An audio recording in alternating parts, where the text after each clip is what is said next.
Hello, I'm Dr. Austin Hickey, and today we're going to be going over the vertebral column. The vertebral column has 5 main regions. We've got the cervical vertebrae, which are the top 7, and then we have the thoracic vertebrae, there's 12 of them, and we have the lumbar vertebrae, which are your lumbar region, and then we have the sacrum and the coccyx. This whole thing is your entire vertebral column. So there's characteristics of each bone that make them unique to their region. For example, the cervical vertebrae have a little bit of a Y shape in this part right here. You can see that. Then the thoracic vertebrae points kind of at a 45-degree angle down. Then as you get to the lumbar vertebrae, they point straight out and they're a little bit thicker. Okay? The sacrum is a group of 5 fused vertebrae. They're all together. And then so are the coccyx, which is 4 fused vertebrae. Okay. So there's some curvature in the spine that is associated with 2 different phases of our life. One we are born with, or 2 of the regions we are born with, and then one we get as we grow. Okay. So when you think of an infant in the fetal position, they're curved, kind of hunched over. So the regions of the back that we have, that is the sacral region, and then the thoracic region. So this region has a little bit of a curvature this way, and the sacrum has a little bit of a curvature this way as well. Okay. The other regions, the cervical region and the lumbar region, are the opposite curvature. They're kind of curved this way, and the neck as well. So we get those as we grow, with the cervical vertebrae as we start to lift up our head and carry the weight of our head. As a young child, with the weight of the head actually causes that cervical curvature. Also, once we start walking and we start putting the weight of our torso onto the lumbar vertebrae, that actually causes the lumbar curvature as well. Okay. So there's 4 curves. We've got the sacral and the thoracic, which are at birth, and then the cervical and the lumbar, which we accumulate as we grow. Okay, so now we're going to go over features that all the vertebrae have, and then we'll separately go over each individual region. So all vertebrae have a vertebral body, which is this large portion right here. They also have a vertebral foramen, which is right here. This is where the spinal column goes through. Then they also have 2 types of processes, the things that stick out. So they've got a spinous process, which is a posterior feature in the back. And then they have transverse processes, 1 on each side, kind of pointing out at a 45-degree angle on this one. Okay. There's also another foramen that is in between different vertebrae. So on the articulated skeleton over here, you can see the intervertebral foramen hole right here. So it's not going to be on a single vertebra, but it's going to be between 2 different vertebrae. You can see that hole that forms when you connect them. Okay. So also on all vertebrae are superior and inferior articular processes. So processes are things that stick out. We've got this superior one, so this is position, so this is superior side. We've got the superior articular process right here, and there's another one right here. So these are both the superior articular processes. Now on the process is a facet, which is a real flat disc right here. The facets, the superior facets and the inferior facets, are how the vertebrae stack on top of each other. Okay, so this is the superior articular process, and then on it is the facet. If I were to flip this upside down, you've got the inferior articular processes and the facets on them as well. Okay. So also in, not part of the compact bone itself, but in between each vertebra, in between the body portions, if you look at the articulated skeleton here, we have the intervertebral discs. This is fibrocartilage that is in between each vertebra that absorbs the shock. Okay, so now we're going to cover some of the features that are unique to cervical vertebrae. First of all, we've got, just with normal vertebra, we've got the body, and the spinous process is right here, and the transverse process is here. But what's unique about cervical vertebrae is they also have another foramen on the side. They've got transverse foramen. So there's these little holes right here and here where you can see, in addition to the vertebral foramen, which is the big one, you've got on cervical vertebrae, you've got the transverse foramen. And these are where nerves and blood vessels go through from the head, because the cervical vertebrae are the top 7 vertebrae. Okay. Also on the cervical vertebrae, we've got on the spinous process here, we've got a little bit of a Y shape. The spinous process kind of splits in half a little bit and has a little bit of a dip there. Okay. So then there's 2 special cervical vertebrae, the very top 2, that we're going to go over next. They sit like this. The very top one is called the atlas, and the second one is called the axis. So the atlas sits on top of the axis like this, and the atlas actually holds up your head. So this part right here, let me show you on the skull, where this fits on the skull. You've got the atlas rolls right on here, and it actually rolls up and down when you nod your head yes. So this is your yes vertebra. Okay. So looking at the axis, we've got the atlas on the axis. The axis has this prominent feature sticking up here. This is called the dens. And the reason why this bone is called the axis is because this dens acts as an axis of rotation that the atlas circulates around. So when you nod your head no, you are moving your atlas around your axis bone, like this.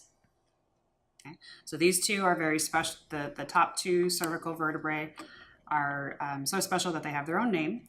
So they are numbered C1 and C2. This is C1 and this is C2. The axis is C2, the atlas is C1. But because they have that unique function of being the top 2 vertebrae that hold up the head and move the head around, they get the atlas and the axis names. Okay, so the next region is the thoracic region, and the unique characteristics of the thoracic bones are the shape of the spinous process, first and foremost. It does go kind of down at a pointy angle and a 45-degree angle, so it's kind of at a point here. That's probably the most prominent feature that you can see, especially on the articulated skeletons.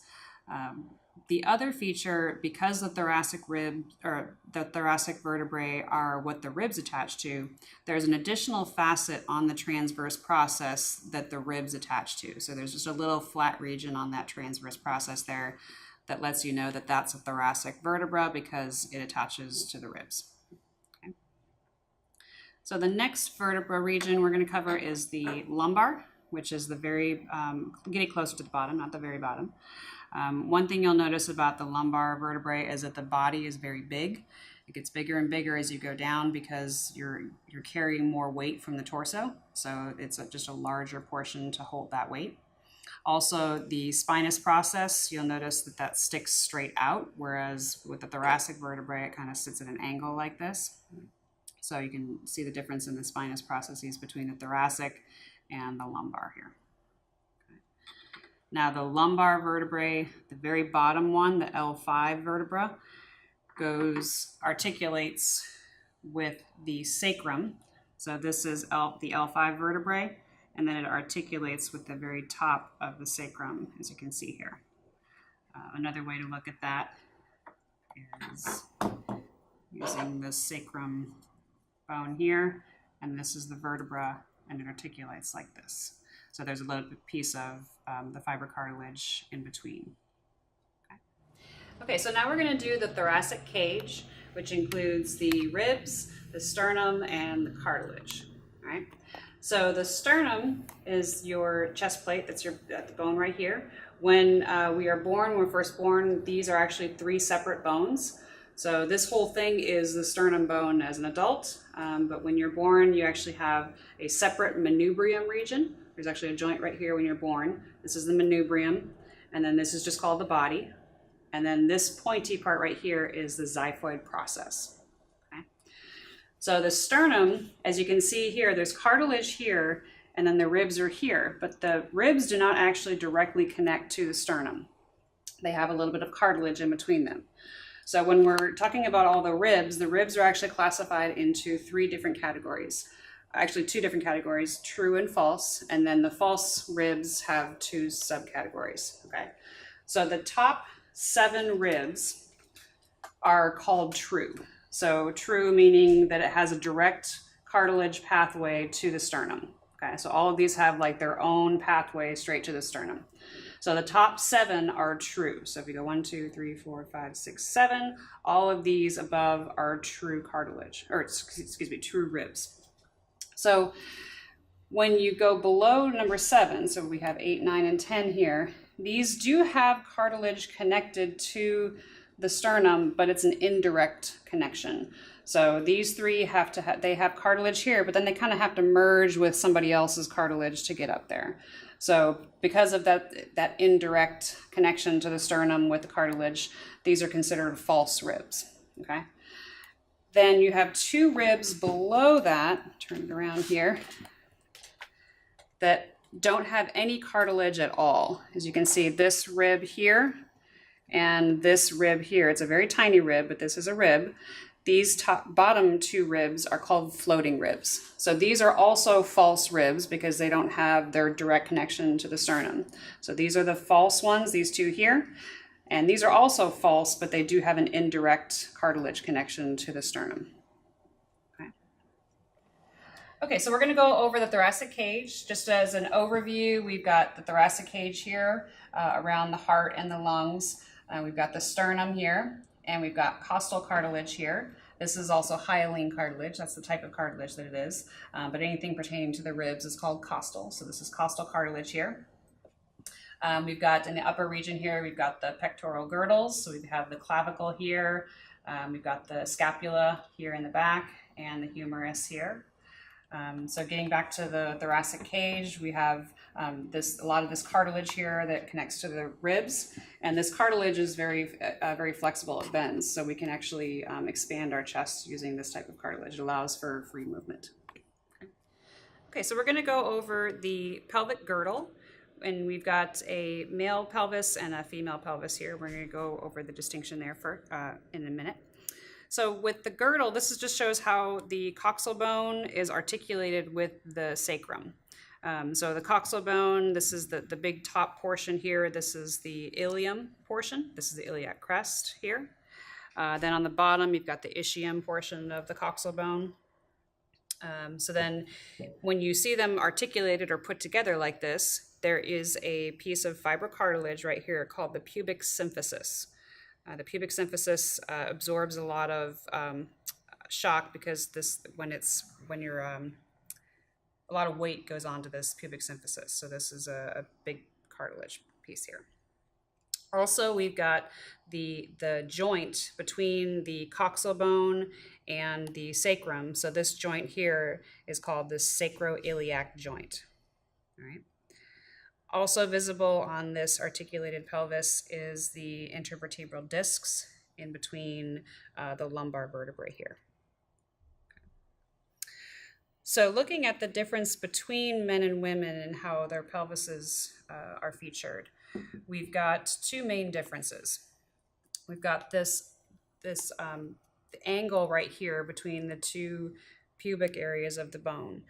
This is a male pelvis, and it is very narrow, whereas in a female pelvis, that angle is a lot wider. Okay. Also, when you look at the angle of the sacrum on a male, the sacrum actually curves up quite a bit on the bottom here, and then the coccyx also extends up a little bit more. So as you can see in a male pelvis, there's not much room for a baby to come through.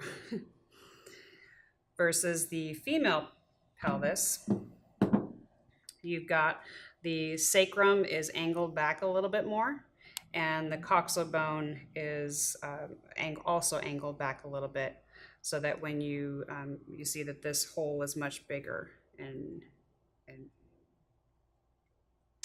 so the female pelvis, again, much bigger of an arch.